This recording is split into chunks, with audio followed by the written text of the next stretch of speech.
नमस्कार, आप देख रहे हैं हल्ला बोल टीवी। मैं हूं अली। प्रशांत किशोर और प्रियंका गांधी की एक गहरी मुलाकात हुई है और इसमें बिहार को लेकर एक बड़ा फॉर्मूला बना है। आखिर वो फॉर्मूला क्या है, इस पर ज्यादा जानकारी देंगे हल्ला बोल टीवी के संपादक दीपक शर्मा। देखिए, इंडियन एक्सप्रेस ने खुलासा किया है अली कि प्रशांत किशोर और प्रियंका गांधी की दिल्ली में मुलाकात हुई है और खूब बात हुई है और इसमें बिहार को लेकर -RJD एक समीकरण बनाने की कोशिश हो रही है और मिशन 29 पर काम करने की कोशिश हो रही है। मिशन 29 मतलब लोकसभा चुनाव। प्रशांत किशोर और प्रियंका गांधी ने मिलकर यह रणनीति बनाई है जिसमें राहुल गांधी की भी सहमति है और राहुल गांधी पहले प्रशांत किशोर ने राहुल गांधी से बात की और राहुल गांधी से बात करने के बाद उनकी मीटिंग हुई है प्रियंका गांधी से। इंडियन एक्सप्रेस ने जो खुलासा किया है उसके मुताबिक प्रशांत किशोर और प्रियंका गांधी जब मिले हैं तो उन्होंने 2029 का लोकसभा चुनाव इस तरह से संगठन का विस्तार कर लड़ने पर विचार विमर्श किया है जिसमें राष्ट्रीय जनता दल ना हो, जन सुराज हो और कांग्रेस हो। और अभी उनके पास 26, 27, 28 3 साल का वक्त है।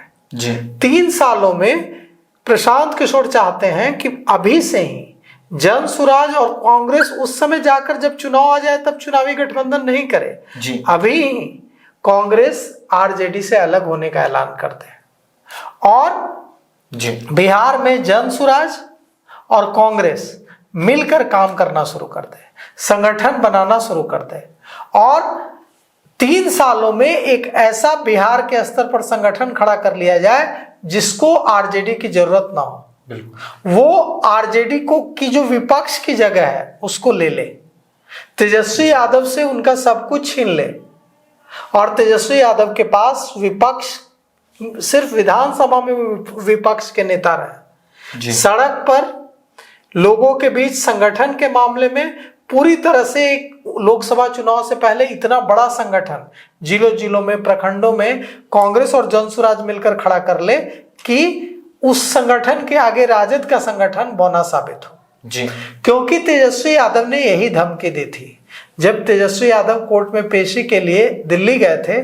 उसके बाद उनकी मुलाकात केसी वेणुगोपाल से हुई थी और वेणुगोपाल को बिहार के वरिष्ठ नेताओं की मौजूदगी में, मुझे बिहार के एक वरिष्ठ नेता ने बताया कांग्रेस के, कि वरिष्ठ नेताओं की मौजूदगी में केसी वेणुगोपाल को सीधे तेजस्वी यादव ने कह दिया कि आपका कोई अस्तित्व है क्या बिहार में जो इतनी सीटें मांग रहे हैं। सीधे कह दिया तेजस्वी यादव ने, बिना किसी आपका कोई अस्तित्व नहीं है, आप सीटें मांग रहे हैं, क्या कीजिएगा सीटें, इस तरह से बात की। कांग्रेस ने उस समय फैसला इतनी बुरी तरह से टूटी थी बातचीत कि कांग्रेस ने उस दौरान फैसला ले लिया था कि हम अकेले लड़ेंगे और निर्देश दे दिया था कि आप अपने कार्यकर्ताओं को कि आप तैयारी कीजिए अकेले लड़ने के लिए। लेकिन कांग्रेस का संगठन इतना कमजोर साबित हुआ कि अचानक जब पार्टी ने कहा कि ठीक है 243 पर खड़ा कीजिए तो पार्टी के पास कैंडिडेट तैयार नहीं थे। 105 या 110 सीटों पर कैंडिडेट तैयार थे, बाकी सीटों पर कैंडिडेट तैयार नहीं थे। तो क्योंकि जिन क्षेत्रों में राष्ट्रीय जनता दल मजबूत है उन क्षेत्रों में कांग्रेस कार्यक्रम तक करने से बचती है कई सालों से, जब से कांग्रेस RJD के साथ है। मतलब कांग्रेस पूरी तरह से राष्ट्रीय जनता दल पर निर्भर हो गई है बिहार में। राष्ट्रीय जनता दल से अलग वो कभी अपना भविष्य सोच नहीं पाती है। प्रशांत किशोर ने राहुल गांधी और प्रियंका गांधी को बताया है कि RJD के साथ रहकर आपका कोई भविष्य लोकसभा चुनाव में भी नहीं है। जब तेजस्वी यादव को बिहार की जनता ने विधानसभा चुनाव में वोट नहीं दिया तो लोकसभा चुनाव में तेजस्वी यादव को जनता वोट देगी? नहीं देगी। तो 2029 में भी अगर आप तेजस्वी यादव के साथ रहेंगे तो आपका बिहार में बर्बाद होना तय है। तो फिर आप पिछलग्गू क्यों बने हुए हैं? जब तेजस्वी यादव को जनता एक्सेप्ट ही नहीं कर रही है नेता, मुस्लिम यादव तक वोट कई क्षेत्रों में नहीं दिया, मुस्लिमों ने ओवैसी को वोट दे दिया, यादवों ने भारतीय जनता पार्टी को दे दिया कई जगह वोट, लेकिन तेजस्वी यादव की अपील फीकी पड़ गई जबकि रिकॉर्ड तोड़ रैलियां की तेजस्वी यादव। तो फिर तेजस्वी यादव के पीछे पीछे घूमकर क्या फायदा?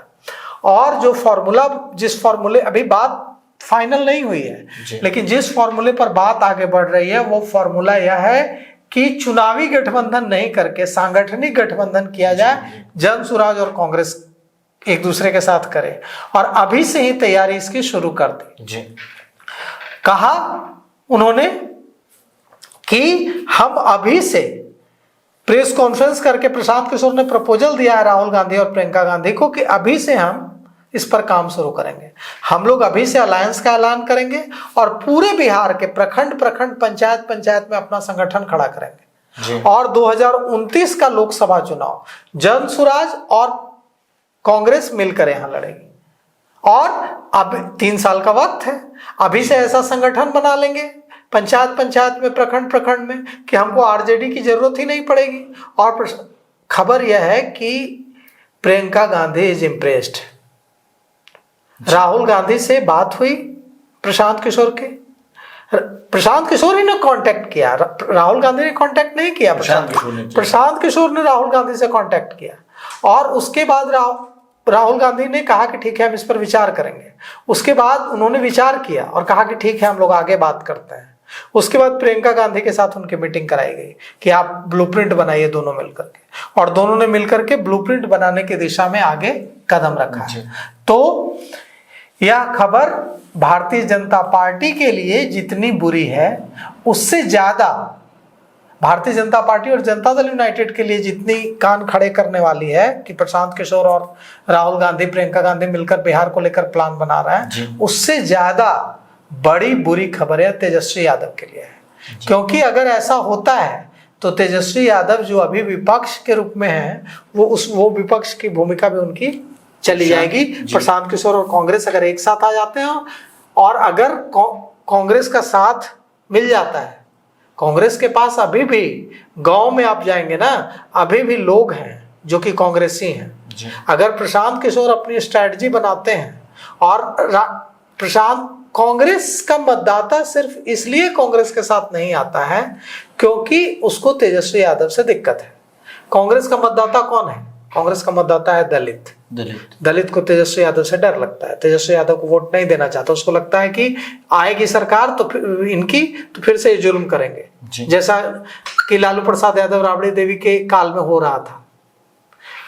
सवर्णों को डर लगता है तेजस्वी यादव से, भूमिहार, ब्राह्मण, राजपूत, कायस्थ को डर लगता है कि फिर आएंगे तो फिर ये वही करेंगे।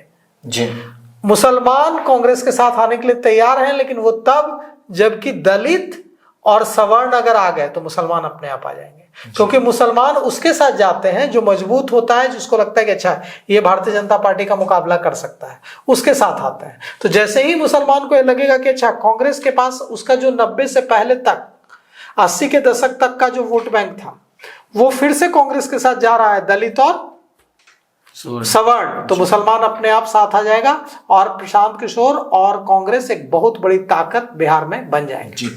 कहना ये कि प्रशांत किशोर पहले तो अपनी पार्टी की बहुत तारीफ करते थे और कहते थे कि सब पार्टी से अलग हमारी पार्टी बिहार की तरक्की के लिए काम करेगी, लेकिन प्रशांत किशोर कांग्रेस के साथ जुड़ना चाहते हैं। इसका क्या मतलब, क्या कांग्रेस का विचारधारा प्रशांत किशोर की विचारधारा से मैच करती है? बिल्कुल मैच करती है। प्रशांत किशोर जो कह रहे हैं, एक समय कांग्रेस वही पार्टी थी जी। प्रशांत किशोर का क्या कहना है? प्रशांत किशोर का कहना है कि हम बिहार का विकास करेंगे, पलायन बेरोजगारी रोकेंगे। इसका कौन विरोध करेगा? प्रशांत किशोर कहते हैं कि हम सांप्रदायिकता के खिलाफ लड़ाई लड़ेंगे, हिंदू मुसलमान को एकजुट करेंगे, हिंदू मुस्लिम भाई भाई। इससे कौन, कांग्रेस को इससे कोई परहेज है? प्रशांत किशोर कहते हैं कि हम जो है एक ऐसा बिहार बनाएंगे जिसमें रोजगार के लिए किसी को कहीं बाहर नहीं जाना होगा, इससे कांग्रेस को परहेज। प्रशांत किशोर का कोई भी ऐसा मुद्दा नहीं है जिससे कांग्रेस को कोई परहेज हो, इसलिए प्रशांत किशोर के साथ आने में इसीलिए कोई दिक्कत नहीं हो रही और इसीलिए बातचीत शुरू हो गई जी। तो सुना आपने किस तरह से। और सबसे बड़ी बात यह है कि प्रशांत किशोर और कांग्रेस पहले काम भी तो साथ में कर चुके हैं। कांग्रेस एक पार्टी के रूप में नहीं, लेकिन एक रणनीतिकार के रूप में प्रशांत किशोर कांग्रेस के साथ काम कर चुके हैं। उनकी मीटिंग हुई थी सोनिया गांधी के साथ, उन्होंने बताया था कि कांग्रेस को कैसे मजबूत किया जाता है।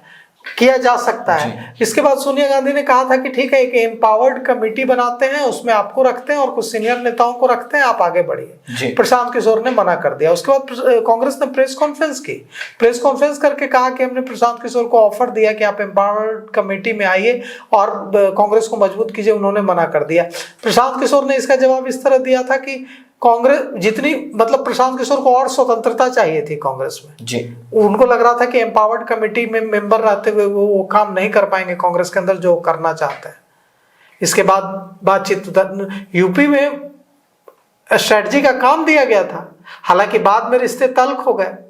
तो राजनीति में कोई परमानेंट दुश्मन दोस्त होता नहीं है।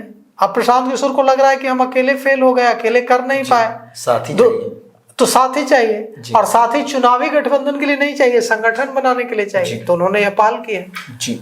तो सुना आपने किस तरह से प्रशांत किशोर और प्रियंका गांधी ने मिलकर एक ऐसा फॉर्मूला तैयार कर लिया है जो बीजेपी और आरजेडी समेत जदयू और बहुत सारी पार्टियां हैं उनके लिए बहुत खतरनाक और डेंजरस साबित होने जा रही है। इस पूरे मामले को लेकर आपकी क्या राय है? अपनी राय कमेंट्स बॉक्स में जरूर दीजिए। तो फिलहाल इस पेशकश में इतना ही। आगे की खबरों के लिए बने रहे हल्ला बोल टीवी के साथ। धन्यवाद।